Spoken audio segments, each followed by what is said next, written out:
지금 비교해보시면 아까와 비교해서 굉장히 느려진다라거나 지금 울트라나 오버드라이브 같은 경우에는 M4 프로에는 조금 약간 버거운 것 같아요. 한 30프레임 정도 나오는 레이트레이싱 낮이나 높은 정도면은 충분히 돌리면서 화질까지 좋은 거를 겪을 수가 있었고. 네, 여러분 반갑습니다. 에러입니다. 사이버펑크 2077 얼티밋 에디션이 맥에서도 출시가 됐습니다. 맥에서는 보통 게임 잘 안 하시고 게임 하시려는 분들이 맥을 사려고 하는 경우는 잘 없었죠. 그리고 저희 채널에 오시는 분들도 뭐 게이머 분들이 그렇게 많지는 않으시니까 제가 게임을 잘 다루진 않는데, 요게 자세히 살펴보면은 기존에 맥을 사용하고 있던, 그러니까 맥북 혹은 맥미니, 맥스튜디오 이렇게 좋은 성능을 가진 하드웨어를 갖고 작업을 하신다라거나 뭐 이런 분들이 이제는 사이버펑크 같은 굉장히 그 고수준의 3D 게임까지 지원을 본격적으로 하게 됐다라는 거고, 이게 어떻게 가능한 것인지, 기존의 맥의 한계는 뭐였고 지금 바뀐 건 무엇인지 기술적으로 확인해 보면은 앞으로 애플이 어떤 식으로 전개를 해 나가겠다라고 추정할 수 있는 부분들이 있거든요. 지금 맥미니를 사용해서 제가 지금 틀어놓은 상황인데, 직접 이 사이버펑크 팬텀 리버티 최근 DLC죠. 요거를 설정을 이렇게 바꿔가면서 한번 테스트도 해보고, 여기에 적용된 것이 또 어떤 것들이 있는지 기술적인 내용들도 파악을 해보면서 엔비디아와 AMD에서 사용하는 그러한 기술들과는 어떤 차이점이 있는지, 애플만의 장점은 뭐고 앞으로 어떻게 전개되어 나갈 것인지를 한번 정리해 보도록 하겠습니다. 사이버펑크가 된다라는 것들은 뭐 WWDC라든가 이전에도 굉장히 크게 회자가 됐었죠. 왜냐하면 맥에서 게임을 잘 플레이를 하지 않았고 그동안 지원도 잘 안 됐기 때문인데요. 이게 2025년 7월 17일부로 애플 실리콘 맥을 공식적으로 지원해서, 공식적으로 지원한다는 말이 이걸 재생할 때의 안정성과 성능이 보장이 된다는 얘기를 하는 거죠. 여기에 들어간 것이 바로 애플의 핵심 기술인 메탈과 게임 포팅 툴킷을 본격적으로 적용을 해서 공식적으로 지원을 한다. 말 그대로 애플에서 인력들을 투입을 해서 제대로 지원을 하게 하겠다라는 거를 선언을 한 것이라고 보시면 되겠습니다. 지금 앱스토어에 들어가면은 지금 맥에서 사이버펑크 2077 얼티밋이라고 되어 있는 거 보이시죠? 그러면서 벌써 평점도 막 이렇게 리뷰 작성하기 이런 것도 나오고 있습니다. 이번 WWDC 25에서 맥OS 타오가 발표가 됐죠. 저는 지금 이걸 업데이트를 해서 지금 전부 다 리퀴드 글래스가 적용된 이 타오 버전, 베타 버전을 사용을 하고 있지만, 이게 공식 출시된 것은 아니죠. 타오가 그 전에 세콰이어, 이 세콰이어 버전 이상이면은 설치가 되고요. 애플 실리콘, 그러니까 M1 이상의 실리콘을 사용을 하고 있어야 되고, 메모리가 16GB 이렇게 가지고 있어야 된다라고 합니다. 세콰이어에서 된다라고 하는 거는 여기 밑에 보시면은 이 게임에서 신규 출시 예정 맥용 게임에서 이 OS부터 이런 것들을 지원을 할 수 있다 보니까 요 OS 바탕으로 그리고 애플 실리콘과 결합을 해서 지원을 하는 그런 것들이 있기 때문에 그렇겠죠. 세콰이어도 맥OS 15.5 이상의 운영체제가 필요하다니까 요거 한번 확인해 보시고, 물론 뭐 맥 유저분들은 뭐 매번 잘 업데이트를 하시니까 아마 대부분 다 사용을 할 수 있을 거라고 보고, 그동안 맥에서 안 된다라고 해도 이렇게나 많은 게임들이 지금 지원이 되어 가고 있는 거죠. 왜 애플이 뒤늦게 이렇게 게임 시장에 진입하게 됐는가도 오늘 말씀드리는 부분들 잘 살펴보면서 생각해 보시면 재밌을 것 같은데요. 맥에서는 이제 게임 포팅 툴킷이라는 거를 개발자들한테 제공을 합니다. 그러니까 윈도우에 있는 언어를 맥으로 바꿔주는 역할을 하는 건데, 윈도우에 있는 언어라는 거는 바로 다이렉트 X죠. 저도 초등학교 때부터 게임하려고 하면 이 다이렉트 X 5.0, 4.0, 6.0 이런 거 깔아가지고 요거를 설치를 해야지 게임을 할 수 있었기 때문에, 그때는 그렇게 고사양 게임이 현재에 비해서는 그게 아닌데도 불구하고 다이렉트 X가 필수였죠. 그리고 윈도우 PC가 그렇게 다이렉트 X를 기반으로 확장이 되어 나왔기 때문에 다이렉트 X가 없이는 요 개발이 좀 잘 안 되는, 그러니까 이런 것들을 잘 지원할 수가 없는 것이 있었기 때문에 마치 엔비디아의 쿠다처럼 다이렉트 X가 윈도우의 어떤 해자가 됐던 겁니다. 게임의 분야에서요. 근데 맥OS는 메탈이라는 새로운 언어를 사용하고 있죠. 똑같은 게 아니니까. 그래서 이거를 실시간으로 통역해주는 소프트웨어로서 게임 포팅 툴킷이라는 걸 만든 겁니다. 다이렉트 X가 뭐냐라고 하면 굉장히 간단하게 말해서 그냥 윈도우에서 이 게임을 포함해서 각종 멀티미디어 프로그램들 있잖아요. 얘네들을 뭔가 만들기 위한 API 모음, 그러니까 뭐 도구 상자라고 보시면 돼요. 종합적으로 돼 있는. 그래서 게임 개발자가 그래픽 카드 사용할래, 사운드 카드 사용할래, 키보드 마우스 사용할래 이런 것들을 하면은 소프트웨어 장치들을 서로 다르잖아요. 이걸 일일이 막 제어해가지고 복잡한 걸 하는 것이 아니라 요 표준화된 걸 이용을 하기만 하면은 게임을 잘 만들고 멀티미디어를 잘 만들 수 있도록 지원하는 거죠. 특히 다이렉트 X에서 지원하는 것 중에 다이렉트 3D라고 하는 게 게임 3D 그래픽 화면을 그려주는 역할을 하는 거거든요. 지금 보시는 이런 것들을 뭐 하이랑 캐릭터라든가 실시간으로 뭔가 했을 때 움직임이라든가 이런 것들을 잘 표현해주는 것들이 다이렉트 3D를 통해서 처리가 되는데, 게임 포팅 툴킷이 주로 번역하는 대상이 바로 이 다이렉트 3D 부분이라는 거죠. 그래서 이 게임 포팅 툴킷이라고 하는 거는 윈도우 게임이 있다라고 하면 요거를 게임 포팅 툴킷에서 번역을 해준다. 뭐 다이렉트 인풋, X 오디오 2, other API, 다이렉트 3D 이런 것들을 쫙 해가지고 X86이라고 하는 아키텍처를 갖고 있잖아요. 인텔이든 AMD든 이 CPU X86 기반으로 되어 있는 그 인스트럭션들 이런 것들 포함돼가지고 요러한 것들을 어떻게 처리해줘서 PC 기반으로 설계가 되어 있던 것들 애플 실리콘이 알아들을 수 있는 언어로 바꿔준다는 거죠. 여기 재밌는 게 예를 들어 API 인터셉션, 윈도우에서 게임이 야 이거 해줘라고 윈도우 PC랑 인텔 AMD CPU 그러니까 X86 CPU에 이렇게 해줘라고 얘기를 하면은 그거를 게임 포팅 툴킷이 가로챕니다. 그 명령어를 가로채가지고 얘가 뭘 하려고 하는 걸까라고 이 진짜 의도를 막 생각을 하는 거예요. 캐릭터를 화면에 좀 효율적으로 잘 그려줘. 아니면 이렇게 썰었을 때 파티클들이 이렇게 터지는 거를 보여줘. 이런 걸 단순히 1대1로 번역하는 게 아니라 왜냐면 애초에 X86과 애플 실리콘이 1대1이 될 수도 없어요. 그래서 맥OS의 메탈 기술을 이용해서 이렇게 처리하는 게 가장 빠르겠군 하면서 1대1을 좀 더 스마트하게 번역해주는 역할을 하는 거고요. 그래서 실시간으로 변형을 해서 재해석된 거를 메탈에서 해석할 수 있도록 이렇게 해주는 거니까 뭔가 지능적으로 재해석을 한다는 거죠. 그래서 이렇게 저 같은 경우에는 M4 프로 CPU 14코어에 GPU 20코어 램은 48GB의 맥미니를 갖고 있습니다. 그래서 앱스토어 들어가서 이렇게 설치를 해가지고 요거를 이제 돌려볼 생각이고요. 사실 사이버펑크를 돌리는데 48GB의 램까지는 필요가 없습니다. 저 같은 경우는 48GB 램으로 뭐 AI 모델들이라든가 이런 걸 돌리려고 이렇게 용량을 활용할 수도 있겠지만도 최소 제약 조건이 16기가니까 여러분들 맥북이나 혹은 맥북 에어에서도 충분히 돌아가는지 살펴보시면 되겠고 이렇게 플스5 컨트롤러도 갖고 왔습니다.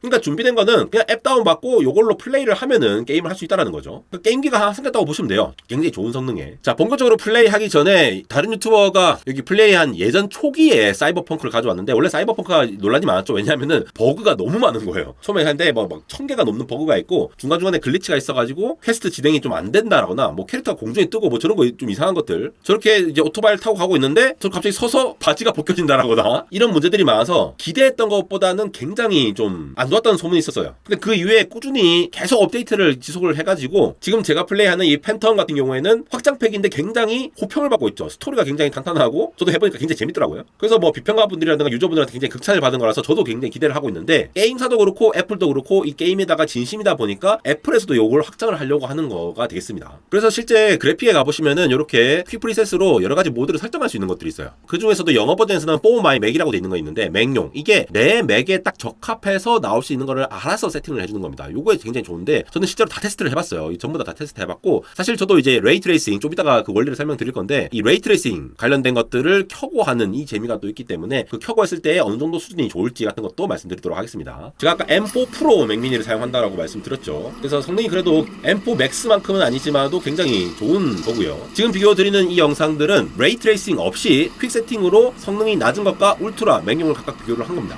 그래서 프레임 수가 뭐 그냥 고만고만하게 나오는 편이죠. 제가 실제로 플레이 해봤을 때 이 레이 트레이싱이 없을 때는 플레이 하는데 아무런 무리가 없었어요. 그리고 지금 보시는 거는 AMD의 FSR 3.1를 켰을 때 프레임 보관을 한 겁니다. 여기 보시면 프레임 생성이 있죠. 요거 끄기를 이렇게 바꿔가지고 3.1로 세팅할 수 있거든요. FSR 3.1을 지원을 하도록 되어 있는데 말 그대로 프레임과 프레임 사이에 있는 것들을 채워서 넣는 기술을 여기에 적용을 한 거죠. AMD 거는 AMD만 쓸 수 있는 것이 아니라 모든 그래픽카드에서 지원을 하는데 애플에서도 자기 GPU를 이렇게 지원할 수 있도록 이번에 세팅을 한 것으로 보이고요. 엔비디아의 DLSS는 엔비디아만 사용할 수 있죠. 그래서 FSR 3.1을 켰을 때 프레임 수가 상당히 많이 올라가는 걸 볼 수가 있습니다. 레이 트레이싱을 안 켰을 때는 굉장히 프레임 수가 많이 올라갔고 저는 이제 게이밍 모니터가 사실 아니기 때문에 그렇게까지 프레임 수가 높을 필요가 없어요. 사실 60프레임 정도면 충분한데 AMD FSR에 대해서 혹은 DLSS 관련된 내용들은 제가 반대공학 영상 초기 때 굉장히 그 원리들이라든가 어떤 것들이 신기한 건지를 상당히 많이 다루었습니다. 엔비디아 최근에도 DLSS 3.5 이런 것들 발표됐을 때 FSR3가 되면서 이제 프레임하고 프레임 사이를 채워주는 역할까지 했는데요. 원래 DLSS와 FSR들은 업스케일링 기술이라는 걸 먼저 들어갔습니다. 업스케일링이 뭐냐? 원래 여러분 720p나 1080p 혹은 4K라든가 이런 것들을 하면은 원래 이렇게 조그만 픽셀로 같은 면적에 안 되죠. 그러니까 픽셀 자체가 커지다 보니까 상당히 화면의 화질이 떨어지는 걸 볼 수가 있죠. 이 보시면은 원래 오리지널 이렇게 뭉개져서 나오는 건데 이거를 DLSS나 FSR 그리고 애플이 개발한 메탈 FX라는 업스케일링 기술을 쓰면은 이렇게 뭉개지던 것들이 이렇게 깨끗하게 나올 수 있다는 겁니다. 그러면 해상도가 이렇게 낮을 때 일단 처리를 했다가 업스케일링 기술을 사용해서 더 화질을 좋게 만들 수 있으니까 프레임 수를 더 많이 720p 수준으로 계속 많이 생성을 하면서도 화질을 좋게 만들 수 있다는 거죠. 중요한 거는 인텔의 제스라고 하던가 AMD의 FSR, 엔비디아의 DLSS도 그렇고 애플도 이 머신러닝 기반으로 업스케일링 하는 기술을 지원을 하고 있다는 겁니다. 게임에서 이걸 지원하기 위해서죠. 그리고 이러한 것들은 나중에 비전 프로 같은 데도 확장해서 적용을 할 수 있겠죠. 원래 트래디셔널하게 그냥 하려고 하면은 굉장히 높은 하이 레졸루션을 해야 되지만 더 낮은 그러니까 풀 HD를 하려다가 720p 같은 데서 로우 레졸루션에서 처리를 한 다음에 메탈 FX 업스케일링을 짧게 적용하면은 요만큼의 시간을 아낄 수 있으니까 그만큼 다른 것들을 더 많이 처리할 수 있다라고 이해를 하시면 되겠어요. 메탈 FX가 2022년 WWDC에서 메탈 3 API와 함께 처음 발표가 됐거든요. 했거든요. 그래서 그때부터 본격적으로 게임을 잘 지원을 하겠다라는 것으로 이해를 하시면 되겠고, 애플이 이러한 지원을 계속 아끼지 않고 있다라는 거에 되겠죠. 지금 여기 보시면은 메탈 FX의 스케일링이 템포로로 되어 있죠. 그러면서 스케일링의 인풋 레졸루션이 작습니다. FHD보다 작죠. 목표는 FHD인데 인풋 레졸루션을 이렇게 작게 가져가면서 이거를 이제 쫙쫙쫙 넓힌 다음에 하는 형태, 요거를 메탈 FX라고 보시면 되겠습니다. 그러면서 프레임 수가 계속 바뀌는 거 보이시죠?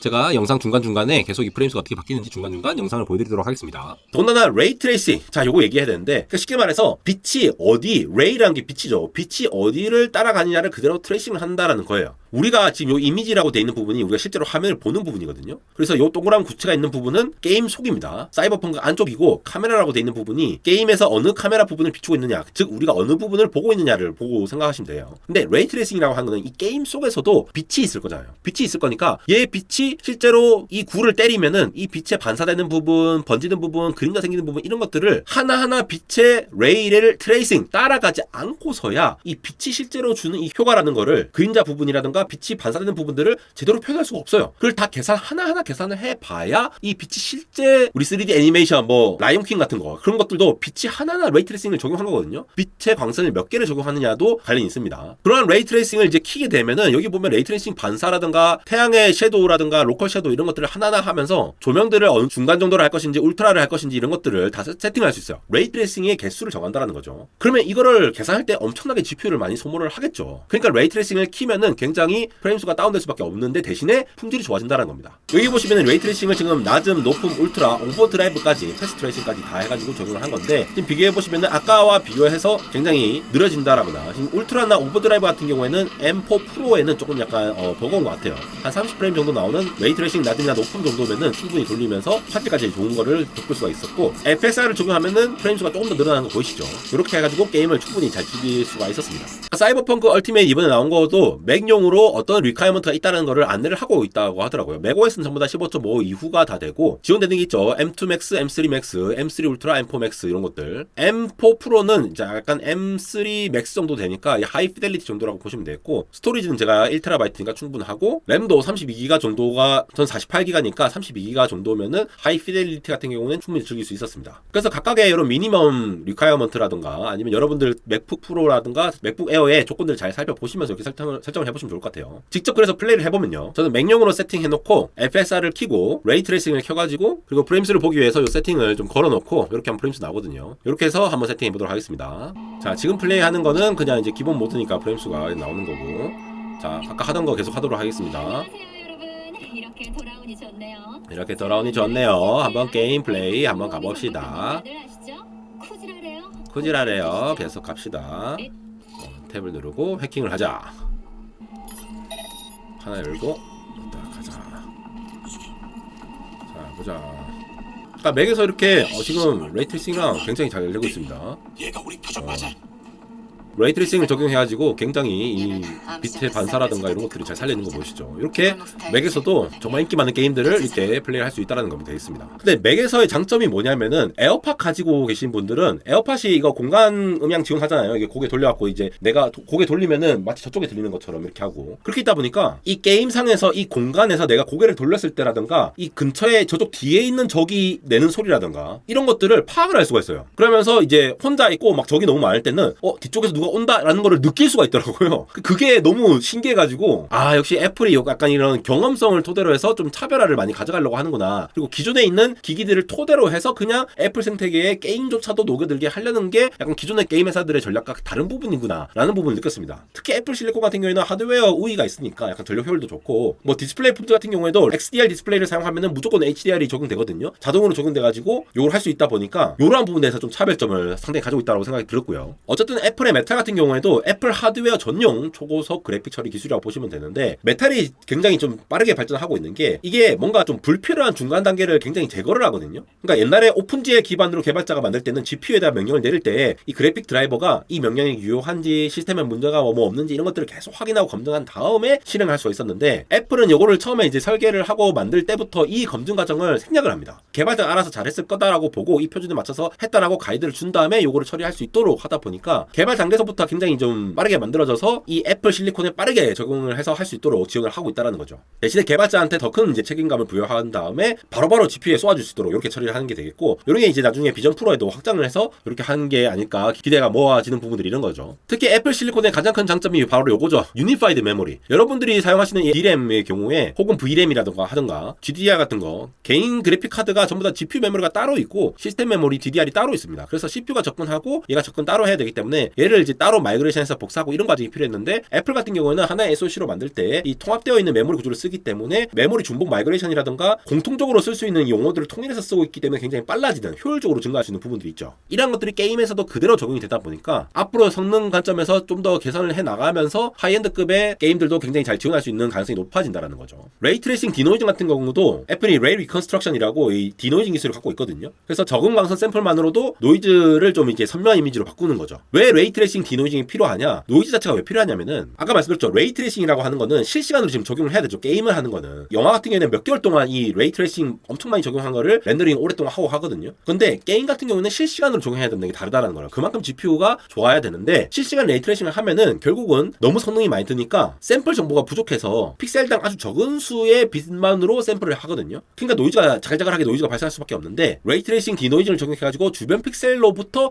얘는 이거일 거야 라고 참고를 해서 공간적인 방식이라든가 스페이셜 방식이죠. 아니면 시간 방식이라든가 최근에는 AI 노이즈 패턴을 인식해서 적용하는 방식까지 디노이징을 하는 방식들이 많이 사용되고 있습니다. 그러니까 레이트레이싱을 위한 필수 후처리 기술로 이제 각광받고 있으니까 이런 부분까지 애플이 신경 쓰고 있는 부분은 업계에서는 사실 AMD에서 보다도 또 굉장히 많이 이런 기술들이 발전이 됐다라고 평가를 받는 부분들이 있거든요. 아직 게임 생태계에 대해서 진심이다라는 부분들을 알 수가 있겠고, 사실 저는 이번에 사이버펑크를 지원을 하게 된 애플의 전략과 관련해서 개인적으로 생각하는 바가 뭐냐면, 게임 포팅 툴킷도 지금 1, 2 해서 계속 나오고 있잖아요. 이렇게 게임을 자체적으로 해서 애플 생태계에 끌어들이고 있잖아요. 그러면 게임사 입장을 생각해 보자고요. 게임사에서 우리 소비자들 말고 야 게임하려고 누가 맥을 써 라고 하지만 그 일면 맞죠. 왜냐면 생태계가 아직 구성이 안 돼 있기 때문에. 근데 게이머가 아닌 사람들을 이렇게 접근을 하는 것뿐만 아니라 개발자이면서 또 게이머인 분들 굉장히 많잖아요. 우리 공대생들 게임 얼마나 많이 합니까? 개발하면서도. 그런 사람들을 보면은 결국은 게임 포팅 툴킷을 사용해가지고 사이버펑크를 게임사 입장에서 수익을 낼 수 있는 새로운 포트폴리오가 생긴다는 거죠. 근데 그 게임사 입장에서는 애플을 이렇게 이제 게임 포팅 툴킷을 이용해서 잘 마이그레이션해서 원래 만들었던 거를 새로 만드는 게 아니라 잘 마이그레이션해서 이렇게 적당히 지원을 해주면은 또 수익을 낼 수 있으니까 게임사들이 자체적으로 이거를 만들기 시작할 거고, 그러면 점차 퍼져가지고 마치 옛날에 아이폰에서는 뭐 공인인증서가 안 되니 뭐 은행 앱이 안 되니 이런 얘기들이 많았지만 지금은 모든 것들이 잘 되듯이 몇 년이 지나고 나면은 이렇게 생태계를 점차 확장하면서 잘 만들어질 거라는 거죠. 딱 지금 세대의 타겟으로 하는 것이 아니라 지금 하드웨어가 워낙 좋기 때문에 이거를 잘 만들어 가다 보면은 점차 애플 세계에 엠며들게 되는 그러한 전략을 차고 있는 것이 아닐까 생각해서 저도 맥미니를 가지고 여러 가지 테스트를 해볼 거고, 앞으로도 이런 게임 관련된 내용들 나오고 애플이 지원하는 이러한 게임 그래픽 관련 렌더링 그런 기술들 이런 것들 엔비디아 AMD뿐만 아니라 계속해서 테스트해보면서 전달드리도록 하겠습니다. 안대공학 인스타그램 언리얼텍.에러에서 굉장히 많은 소식들 짤막짤막하게 이렇게 전달드리고 있으니까 많은 관심 부탁드립니다. 지금까지 에러였습니다.